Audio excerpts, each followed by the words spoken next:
जय हिंद। आप देख रहे हैं बाहु एक्सप्रेस और मैं हूं आपके साथ राजेंद्र राणा। राजौरी पूंछ दोनों सीमावर्ती डिस्ट्रिक्ट की अगर बात की जाए तो यहां पर एजुकेशन का हब माने जाने वाले जो एजुकेशन इंस्टीट्यूशन है उनकी एक अपनी ही कारगुजारी है और जीडीसी नौशहरा ने एक ऐसा तिलिस्म स्थापित किया है कि राजौरी और पूंछ के अंदर दोनों डिस्ट्रिक्ट्स के अंदर इस कॉलेज को एक ऐसी महारत हासिल हुई है, एक ऐसा तिलिस्म इन्होंने स्थापित किया है कि राजौरी पूंछ में इस समय चर्चा का विषय इस समय जीडीसी नौशहरा बने हुए हैं। इस समय इसी कॉलेज के जो प्रिंसिपल हैं उनसे बात करेंगे और जानना चाहेंगे कि कौन सी उपलब्धि आपने हासिल की जिस कारण आप राजौरी और पूंछ दोनों जिलों के इस समय आप चर्चाओं में हैं, और कौन सा आपने जो एक अवार्ड जो हासिल किया उस अवार्ड का नाम क्या है। प्रिंसिपल साहब, आपका सबसे पहले तो स्वागत है। आप बताएं कि कौन सा अवार्ड आपने जो हासिल किया जिसके बाद इस समय एजुकेशन डिपार्टमेंट के अंदर, एजुकेशन सेक्टर के अंदर आप चर्चा का विषय बने हुए हैं। सबसे पहले तो आपका मैं शुक्रगुजार हूँ कि आप हमारे कॉलेज में आए हैं फर्स्ट टाइम। तो इसमें यह है कि हमने नैक जो है council, national accreditation assessment and accreditation council Bangalore में जिसके हेडक्वार्टर्स हैं, तो वहाँ पे हमने अप्लाई किया था इस कॉलेज की एक्रीडेशन के लिए। तो उन्होंने एक 3 मेंबर टीम जहाँ पे हमारे कॉलेज में भेजी थी, जिसके चेयरमैन जो थे वो honourable vice chancellor doctor Manoj Dixit थे from doctor Ram Manohar Lohia Avadh University Faizabad Lucknow.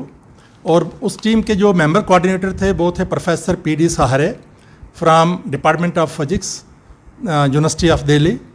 और मेंबर थे वहाँ पे professor Sanjay Kharat, principal PES modern college of art science and commerce Pune. तो ये 3 मेंबर्स की टीम ने हमारे कॉलेज में विज़िट किया और for 2 days on 10th and 11th मई, और इस कॉलेज की पूरी उन्होंने असेसमेंट की। जो हमने उनको डाटा भेजा था उसको वेरीफाई करने के लिए आए थे, फिज़िकल फैसिलिटीज़ क्या हैं जहाँ पे, एकेडमिक स्टैंडर्ड जहाँ का, और वो सारे पैरामीटर्स वो चेक करने के लिए कॉलेज में आए थे फॉर 2 days। तो 2 days की असेसमेंट के बाद उन्होंने अपनी रिपोर्ट जो थी वो अपनी अथॉरिटीज़ को सबमिट की थी, और उसके बाद जो रिज़ल्ट डिक्लेयर हुआ वो आज ही हुआ है, जिसमें हमारा ग्रेड जो है वो B+ है। तो it's a proud moment for the college, for the students, faculty and all the stakeholders for the higher education department कि इस कॉलेज ने जो है वो B+ ग्रेड लिया है। प्रिंसिपल साहब, जो आपकी आवाज़ को हमारे दर्शक इस समय सुन रहे हैं, राजौरी पूंछ के एजुकेशन सेक्टर से जुड़े हुए जो लोग सुन रहे हैं, ये B+ है क्या? थोड़ा सा ब्रीफ करें इन शॉर्ट, ताकि लोगों को पता चले कि आपने जो B+ हासिल किया, ये B+ कौन सी उपलब्धि है। एक्चुअली जो नैक है उसने 4 स्केल एक एक्रीडेशन बनाया है, जिसमें क्या है कि अगर आपका जो आउट ऑफ 4 आपके पॉइंट्स जो है वो 1.5 से लेस हैं तो कॉलेज डिस्क्वालीफाई हो जाता है। अनफॉर्चुनेटली 2019 में इस कॉलेज ने अप्लाई किया था, लेकिन उस टाइम ये डिस्क्वालीफाई हो गया था। उसके बाद 2 साल के लिए हमने खूब मेहनत की, सभी फैकल्टी मेंबर्स ने, बच्चों ने।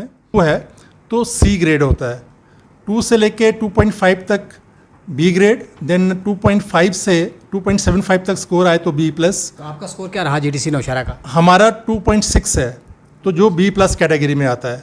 2019 में आप डिस्क्वालीफाई हो गए और 2022 में आपने B+, यानी कि एक बड़ी अचीवमेंट हासिल किया। और आपकी ज्वाइनिंग कब की है जहाँ जीडीसी नौशहरा की?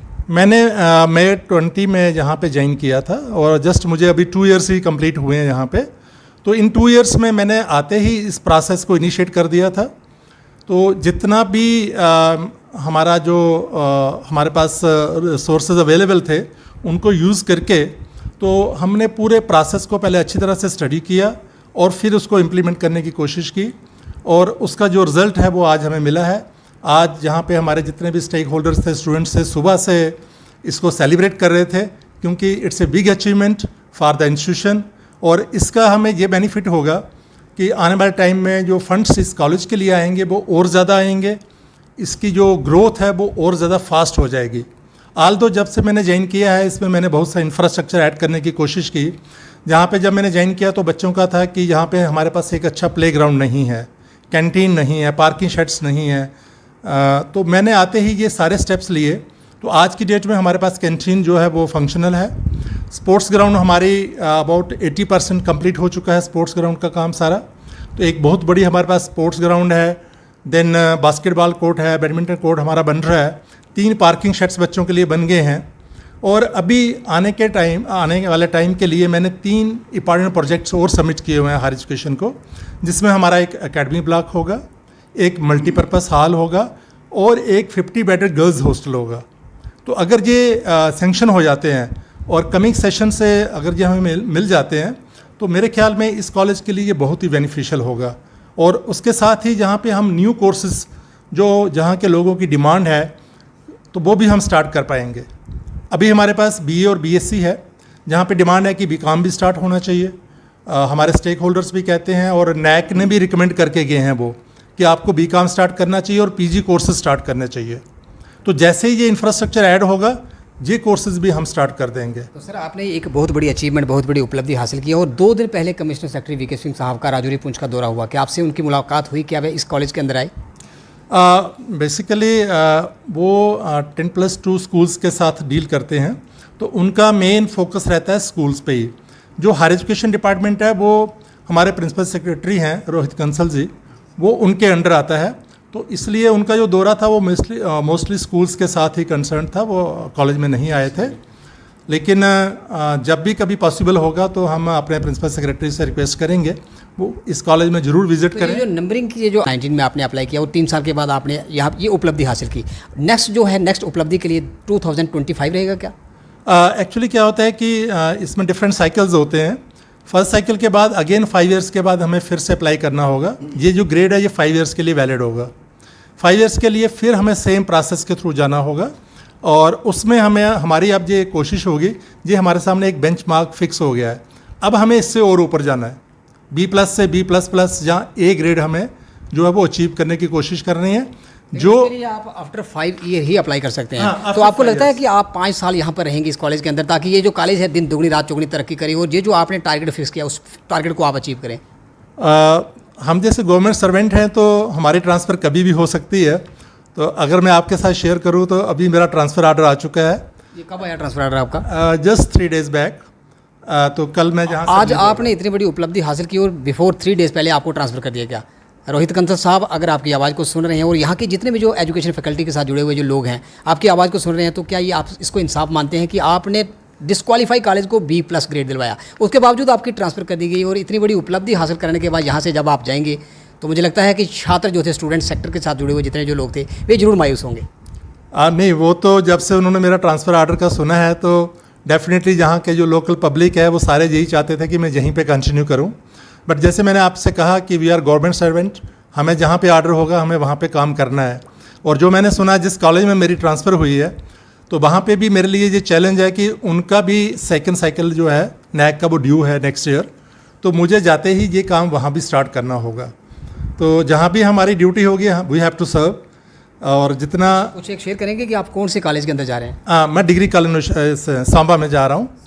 तो कल मैं जहाँ से रिलीव हो रहा हूँ और परसों मैंने वहाँ पे ज्वाइन कर लेना है और जाते ही मुझे वहाँ का चार्ज अज्यूम करना है और फंक्शनिंग स्टार्ट कर देनी है। तो जहाँ पे मैं आपके वो एक चीज़ और बता दूँ कि जहाँ पे जितने भी हमारे क्लासरूम्स थे उनके अंदर हमने इंटरेक्टिव पैनल्स लगाए हैं and all the classrooms are smart classroom. हर एक बच्चा जो है वो ऑनलाइन, उनको इंटरनेट की फैसिलिटीज़ दी गई हैं और ऑनलाइन वो कुछ भी असेस कर सकता है। टीचर्स जो हैं वो ऑनलाइन उनकी टीचिंग कर सकते हैं क्लासरूम में। बैकअप उनको लिए रखा हुआ है, हमने इन्वर्टर्स लगाए हैं हर क्लासरूम में। हमारे पास जेन सेट है बैकअप के लिए। हमने एक 15 कंप्यूटर्स का ब्राउजिंग सेंटर बनाया है कि बच्चे वहाँ पे जो है इंटरनेट के थ्रू जो भी अपने एकेडमिक्स के कंसर्निंग देखना चाहते हैं, स्टडी करना चाहते हैं, वो वहाँ बैठ के कर सकें। तो ये जहाँ पे बॉर्डर एरिया में क्या है कि इंटरनेट की बहुत प्रॉब्लम है, बच्चे जिन एरियाज़ में रहते हैं वहाँ पे इंटरनेट नहीं मिलता उनको। तो आजकल ये है कि इंटरनेट बहुत ही ज़रूरी है, कंस्ट्रक्टिव वे के लिए यूज़ करना है हमें। तो उसके लिए बच्चे जो है जहाँ पे उनको फुल ये फैसिलिटी दी जाती है and the students are very happy. तो आप सुन रहे थे कि principal Surendra Kumar GDC Nowshera modern ज़माने में मॉडर्न एजुकेशन को बच्चों तक पहुंचाने के लिए आप सुन रहे थे किस प्रकार हर कॉलेज को क्लासरूम को मॉडर्न क्लासरूम बनाया गया है। तमाम फैसिलिटीज़ उस कॉलेज परिसर के 19 में इस कॉलेज ने इस प्रक्रिया के तहत डिस्क्वालीफाई किया था और 2022 में B+ ग्रेड और राजौरी पुंछ के लिए एक क्षण और एजुकेशन सेक्टर से जितने भी जुड़े हुए जो लोग हैं, जितने भी जो स्टूडेंट्स इस कॉलेज के अंदर पढ़ रहे हैं, उनके लिए प्राउड मोमेंट और राजौरी पुंछ के लिए विशेषकर GDC नौशहरा के लिए, नौशहरा सब डिवीजन के लिए एक ऐसी प्राउड मोमेंट है कि जिसको भुनाई नहीं बुनाया जा रहा। और लेकिन एक दुखद खबर जिस प्रकार से हम कहेंगे, एक मायूस, इस समय मायूसी जो है एजुकेशन सेक्टर के साथ जुड़े हुए जितने भी स्टूडेंट उनके दिलो दिमाग पे छाई हुई है, क्योंकि इतनी बड़ी उपलब्धि हासिल करवाने वाले जो प्रिंसिपल साहब थे सुरेंद्र कुमार, इस समय उनका 2 दिन पहले यहाँ से तबादला यानी कि ट्रांसफ़र ऑर्डर उनके हाथ आ चुका है और कल ये रिलीव होंगे और एक ऐसी सौगात नौशहरा के देकर जा रहे हैं कि जब तक एजुकेशन सेक्टर से जुड़े हुए ये लोग, जब तक इस कॉलेज के अंदर शिक्षा चलेगी तो इनका नाम जरूर जहाँ पर गूंजेगा। तमाम अपडेट्स के लिए बने रहे बाहू express video journalist Sachin Rana के साथ। बाहू एक्सप्रेस के लिए मैं राजेंद्र राणा।